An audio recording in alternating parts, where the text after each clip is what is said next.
こんにちは、ハリケーンフットボールです。今回の教材は、サッカー日本代表に関する動画です。トータルサッカーショーのチャンネルでのグループリーグのプレビュー動画では、日本代表について、実際に数試合を見たり調べたことをもとに、日本代表について全体的に総括しながら評価をしています。動画の構成として、チームの簡単な概要から、チームと選手と監督について、そして最後にキーとなる選手と、具体的な個人的な予想を話しています。この動画では、VPS と言っていますが、これは、Very Specific Prediction を略しており、つまり、とても詳細な予想という意味で使われています。日本については、ボール保持の割合が、対戦相手によってかなりの差があり、ワールドカップのすべての国の中でも、一番になるだろうと予想しています。実際にどのように話しているのか、チェックしてみましょう。The Netherlands, Japan also have awesome traveling fans. Joe, would you like to tell us about Japan? Set the table for us, please. I would love to. Another strong color scheme and kit game. Japan's nickname is Samurai Blue. They wear blue. It's great. Very much a fan of that. Japan fact, the lyrics of Japan's national anthem are from a poem written by an author that we don't know from a period of history called the Heian period in Japan, which was from about 800 to about 1200. That makes the lyrics of their anthem the oldest of any national anthem on the planet. That's what the internet told me, and the internet never lies. The story of this team heading into the World Cup. This is a Japan team that I think warrants being taken seriously, and that people are taking quite seriously these days. They beat Germany and Spain in 2022 at that World Cup, and yet they did not make it out of that tournament into a really, really deep run. They lost in the round of 16 in 2022 to Croatia on penalties. No shame in that, really, I suppose. But they've never made it past the round of 16 of the World Cup. I don't know about you guys. That absolutely blew my mind. Japan's been to 7 World Cups. They've been grouped 3 times and round of 16, yes, that's a verb now, 4 times, including at the last 2 World Cups. This time around, the big question is, can a talented team, although a team missing a couple of important players that we'll get on to later on, can a talented team make it past the round of 16 and make history for Japan? They cruised through qualifying in Asia, winning 7, drawing 2, losing just 1 game, with a plus 27 goal differential in the final round of qualifying in AFC. They've beaten some really good teams recently, too, and Scotland, of course, as well. That happened back in March. They beat England in March, and they beat Brazil. Sorry, Graham. It's so easy, man. Usually I'm on your side, but it's so much fun. I can see how Ryan does it. They beat Brazil in a friendly last October. They're getting results, this Japan team, against legitimately good World Cup contending sides. Does that make them one? I don't know. How serious this team is, I think we're going to find more about in a couple weeks now. Excellent stuff. Thank you very much, Joe. And Japan. Joe, will Japan be a decent watch? How are they going to set up? Tell us about them and their manager. I think they very much will be a decent watch. I've enjoyed watching this Japan team in preparation for this show, in watching them play the U.S. men's national team last year. Their manager, Hajime Moriyasu, 57-year-old Japanese manager who enjoyed 35 caps with Japan as a player. He was the defensive midfielder back in his day. After his playing career concluded, he coached in club level at Japan, and then with the Japanese youth national team set up. He's now been in charge of Japan since 2018, so he's going into his 2nd World Cup. That's a long time for a national team coach. You don't tend to see that sort of longevity. We'll come back onto that in just a minute. We talked earlier about how his Japanese team in 2022 beat Germany and Spain, eventually lost to Croatia in the round of 16. Tactically, this team tends to use a 3-4-3 as a base shape, though they've also experimented with a 4-2-3-1 under Moriyasu. In attack, they will keep the ball against the small teams and even against teams roughly equal to them in talent level. They will cede possession to the big teams. They had 27% possession against Germany at the last World Cup, 33% against Brazil last fall, 30% against England in March.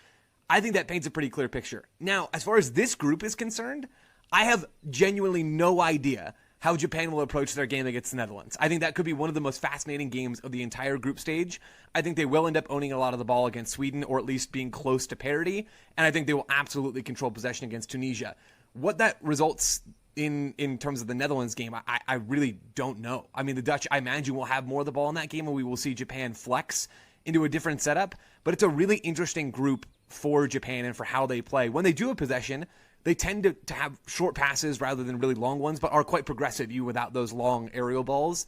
In defense, they're very willing to press, and they like to do that, but they're also willing to be compact. They'll keep their midfield lines quite narrow. They'll deny access into central spaces, and this helps them be devastating on the counter. And I think that continuity that Japan have enjoyed, in part because they've had Moriyasu at the helm for so long now, coming to the end of his 2nd cycle, that continuity has allowed them to be flexible and to be effective in how they play. there's a lot of different wrenches that this Japan team can throw at you. Yes, positionally in terms of their formation, although again, I do expect to see that 3-4-3 in possession, that 5-4-1 in their defensive block, but also in terms of their principles. Like if the game state changes, Japan can change with it. If the opponent changes, Japan can change with it. You could say that it would be better if they had just one dominant style and they could impose themselves on the game. Yes, everybody wants to do that, right? But only 5 or 6 national teams on the planet on the men's side can actually do that. I think Japan are uniquely equipped to be in that second tier of teams, but to have a tactical approach that gives them just that little bit of an edge. Nice. Joe, if we're to say there's sort of maybe 3 to 5 group stage games that you have to watch, I'd suggest Netherlands-Japan opening out this group in Jerry World. It's got to be one of them, right? I think so. I mean, I think it's going to be a really fun game in terms of the talent. Like, there's a lot of talent in this Japan team, and obviously in the Netherlands team as well. We'll get on to that in just a minute. But also for the tactical reasons that I mentioned, I think this is a game that is balanced, right, in a lot of ways, and I don't know how many of those games we're going to get in the group stage between teams that could actually go and make a run. Plenty of balanced games between teams that maybe we don't have high expectations for. But yes, Ryan, this game would be towards the top of my list. Joe, what's the over-under on minutes into the first game before someone on the TV broadcast refers to them as disciplined? 4.5. Okay. No. I'll go 9.5. Like enough to let the game settle a little bit, but it's coming. I would set the line, Taylor, far lower at number of minutes into the broadcast as a whole, where they mention how clean the locker room gets left. Like that's going to happen right off the top. I guarantee you that. Yeah. How many minutes after final whistle do we see the shots of Japanese supporters cleaning up their stand respectfully? Excellent. Which is hype. Like that's a really cool thing to do. Everybody should do that. I love that. I love that too. Very good indeed. Thank you, Joe. That's Graham. Joe, would you tell us about a few of Japan's stars, please? I would love to. I want to start with the omissions for this team. They are going to be missing Kaoru Mitoma, 29-year-old Brighton attacker, as well as Takumi Minamino, 31-year-old Monaco attacker. It's entirely possible that we would have seen those two players playing together in the half spaces for Japan this summer. That's a big blow. But it is also something that could have a downstream effect of making this team quite interesting, which is now we kind of know where to watch as far as the production or lack thereof for this team. We know that we should be clued in on those half spaces. And it also does open a door for a TSS Scouting Network legend, and I know Taylor knows what I'm about to say, Takefusa Kubo, 24-year-old Real Sociedad attacker, left Japan at the age of 10 to join La Masia at Barcelona.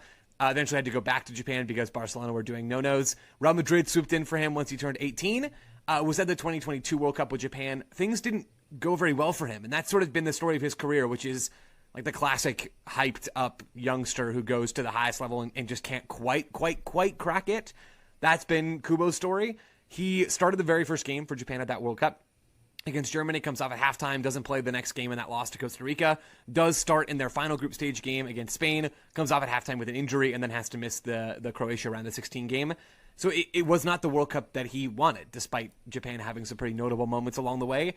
This season, he's played 1,500 minutes in La Liga for Sociedad, missed more than 2 months with an injury, so he is very much a key player for them, and is going to need to be a key player for Japan. I think Japan very much will have to rely on Kubo to be maybe not the player that everybody hoped he could be at one time, a long time ago, which is already unfair, right? Like it's kind of sad to do that to anybody. But he is going to have to be very important for them, especially with those injuries to Minamino and Mitoma. As far as other key players in this team, in goal, Zion Suzuki is likely to be starting. FIFA put out this really cool graphic of players that are playing in players playing for national teams that are not the national teams of their birth country. And so you could go through and see the U.S. having Malik Tillman and Serginho Dest and all these players on there, right? Mexico having Brian Gutierrez and Obed Vargas born in the U.S. Then Japan, you see a little American flag next to Zion Suzuki. Very much a what could have been for the United States. 23-year-old Parma goalkeeper, born in New Jersey, raised in Japan, played with Japan's youth national teams and now at their senior team. He is quite good, very, very quite good. He will be the anchor for this Japanese team.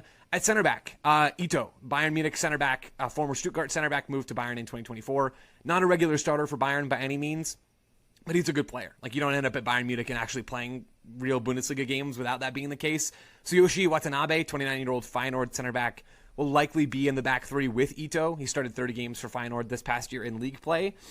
As you inch your way up the field, there's a little bit less clarity when it comes to the wing-backs and the attacking midfielders, because we've seen Frankfurt's Ritsu Duan and Celtic's Daisen Maeda at wing-back, but both those players can play a little higher up in the half spaces as wingers as well.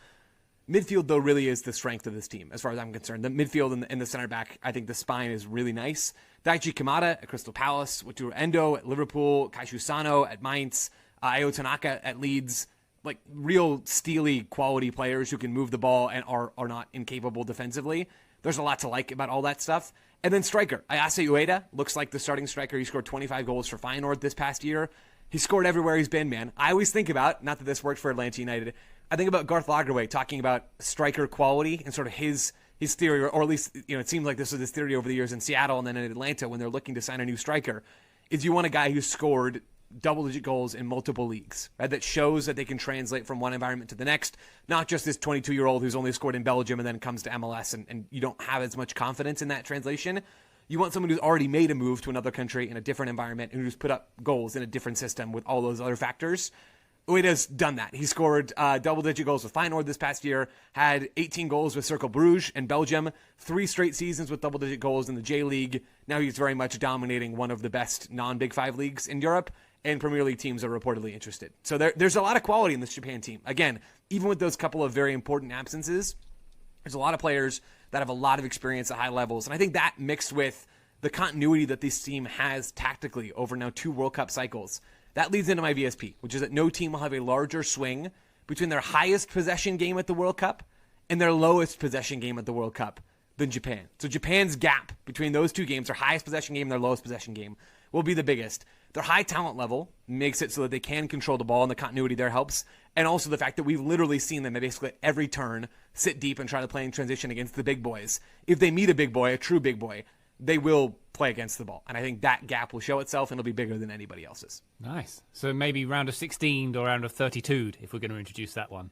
Yeah, well. I think so. I think it'll be in the knockout rounds where at least the bottom end possession figure kind of comes into play. And give us a number on the percent here. Are we thinking sort of 30-ish to 35% the gap here? What are we thinking? This as long as it's really tied to my VSP I'm not going to give you a number for my VSP. No, I think my prediction's good on its own. I could see them having like 60-ish% against a team like Tunisia potentially. And then I could see them having high 20s. And that would be a bit extreme, but somewhere around a 30 or more percent gap feels about right. I like it. Flexibility. Very good. I'm excited to see Japan play. Thank you very much, Joe. There we go. Group F preview. Thank you very much, gentlemen, for your previews. Are we thinking Japan, Netherlands, Sweden, Tunisia? How does that sound? How does that sit for a ranking? I'd flip the top 2 and go Netherlands, Japan, Sweden, Tunisia. Okay. Consensus? Anybody? I think I'll go Japan, Netherlands, Sweden, Tunisia. Yeah, I like it. If Kira Matoma was fit, I would go Japan top. I just wouldn't worry about like their top end talent in the attack, which is obviously what I said about the Netherlands, but they do have like it's a bit different, eh? Yeah. So I'll go Netherlands top, and then Japan, then Sweden, then Tunisia. Marvellous. There we go. Group F done. Thank you very much, listener, for joining us on this one. Stick around on the feed, and you might just hear our Group G preview, which will, of course, feature Belgium, Egypt, Iran, and New Zealand. But for now, Taylor Rockwell, thank you very much indeed for your Swedish expertise. My pleasure. And with that Swedish expertise in mind, I'm switching it. I'm going Japan, Sweden, Netherlands, Tunisia. Wow. There we go. Sweden. Spring some surprises. Gets out of the group comfortably. In response to that, I will just say I think I'm quite high on the Dutch heading into this summer. I don't know exactly what that means, but I think they're going to be very, very, very, very. Tell Ronald Koeman that. Will do. The Dutch are quite high as well. God, famously. You took Tall. the words right out of my mouth. I need to be quicker, Ryan. Yeah, it's true. It's true. Be quick off the draw. Graham Ruffin, thank you very much for your speed and all other things. Thank you, Ryan Bailey. And Joe Lowry, thank you again. Schmuck on a pancake. Hey, listener, thank you very much for joining us on this one. We'll be back on the feed very shortly with Group G, but for now, bye! 次は解説です。今回はネイティブらしい表現もかなり盛りだくさんでしたが、少しピックアップして解説しています。それでは本日の解説をチェックしてみましょう。Set the table for us, please. セットでタイボルはもともと食卓を整えるという意味の表現です。しかし英語では比喩的に使われることが多く、話の前提を整える、背景を説明する、成功のための土台を作るという意味になります。スポーツ解説では、試合やチームについて詳しく話す前に概要を説明する場面でよく使われます。ビジネスでもプレゼンや会議の導入部分で使われることがあります。ネイティブらしい自然な表現なので覚えておくと便利です。Set the table for us, please. Set the table for us, please. Joe, what's the over-under on minutes into the first game before? オーバーのアンダーは、スポーツ賭博で使われる表現で、ある基準となる数字を上回るか下回るかを予想する賭けを意味します。例えばオーバーのアンダーにゴールズなら、試合の合計得点が2点を超えるか下回るかを予想します。今回の動画では、テレビ中継が日本を規律正しいと言い出すまで何分かという冗談として使われています。つまり本当にかけているわけではなく、何分くらいでそのお決まりの表現が出ると思うという軽いジョークです。トイックにはほとんど出ませんが、アメリカのスポーツ番組ではよく聞く表現です。Joe, what's the over-under on minutes into the first game before? Joe, what's the over-under on minutes into the first game before? As far as the production or lack thereof for this team, thereof は、それについてのという意味のフォーマルな副詞です。現代の日常会話ではあまり使われませんが、法律文書や契約書などでは今でも見かけます。よく使われる形が青らく thereof で、があること、あるいはないことという意味になります。今回の動画では、プロダクションのオーラク thereof と使われており、攻撃力、あるいはその不足という意味です。thereof は前に出た名詞を受ける言葉なので、この場合はプロダクションを指しています。少し硬い表現ですが、ネイティブはジョークや知的な言い回しとして会話で使うこともあります。as far as the production or lack thereof for this team, as far as the production or lack thereof for this team, and actually playing real Bundesliga games without that being the case. without that being the case は、それが事実でなければ、そうでなければという意味の表現です。ここでの that は、前に出てきた内容を指します。今回の動画では、前の文の、彼は良い選手だという内容を受けています。つまり、良い選手でなければ、バイエルンで実際にブンデスリーガの試合に出ることはできないという意味です。ケースは、場合だけでなく、事実や状況という意味でも使われます。少し固めですが、ネイティブの会話や解説でよく出る自然な表現です。Can actually playing real Bundesliga games without that being the case. And actually playing real Bundesliga games without that being the case. You took Tall. the I hear words they're right tall. out of my mouth. You took the words right out of my mouth は、まさにそれを言おうと思っていた。先に言われてしまったという意味の定番イディオムです。直訳すると、私の口から言葉を取り出したですが、実際には相手が自分と同じことを先に言った時に使います。日常会話やスポーツ番組、映画などで非常によく登場します。ネイティブらしい自然なリアクションとして覚えておくと便利です。You took Tall. the I hear words they're right tall. out of my mouth. You took Tall. the I hear words they're right tall. out of my mouth. Schmuck on a pancake. シュモーク&パンケークは、映画オースティン・パワリス・イン・ゴールネンベルに出てくる有名なナンセンスギャグです。シュモークは正式な英単語ではなく、スモークを変なアクセントでふざけて発音したものです。直訳すると、タバコとパンケーキはどうという意味ですが、特に深い意味はありません。この映画では、タバコと食べ物を変に組み合わせるギャグとして使われています。英語圏では映画やポップカルチャーの引用が会話に突然出てくることがあるので、こうした表現を知っておくとジョークが理解しやすくなります。Schmuck on a pancake. Schmuck on a pancake. いかがでしたか？日本の評価が高いのは、どの海外の動画を見ても明らかですが、この動画では少し下準備と予習をした上で、最近の試合も見た上で話していることもよくわかります。戦い方を相手に合わせて変えているだけでなく、自分たちが優位になるために戦い方を変え、強豪相手にも、格下の相手にも勝利できると言いたいのだとも思いますし、ポゼッション率が試合によってはっきり分かれることが、その最たる例の一つであり、明らかに意図的にやっていると感じられているのでしょう。実際には本当は、強豪相手にもポゼッション率で 40% くらいがベストなのだろうと、過去の選手のコメントからも感じていますが、少なくともポゼッション率が 20% 台であっても、今やある意味自信を持って割り切って守り続けることもできるでしょうし、その中でも、得点できるチャンスが必ず何度も作れるだろうという自信も感じます。もうワールドカップまで1週間を切り、毎日カウントダウンをしている状況ですが、まだまだこれから動画も増えると思いますし、同じような動画も多いかもしれませんが、頑張りたいと思います。本日もご視聴いただきありがとうございました。またすぐにお会いしましょう。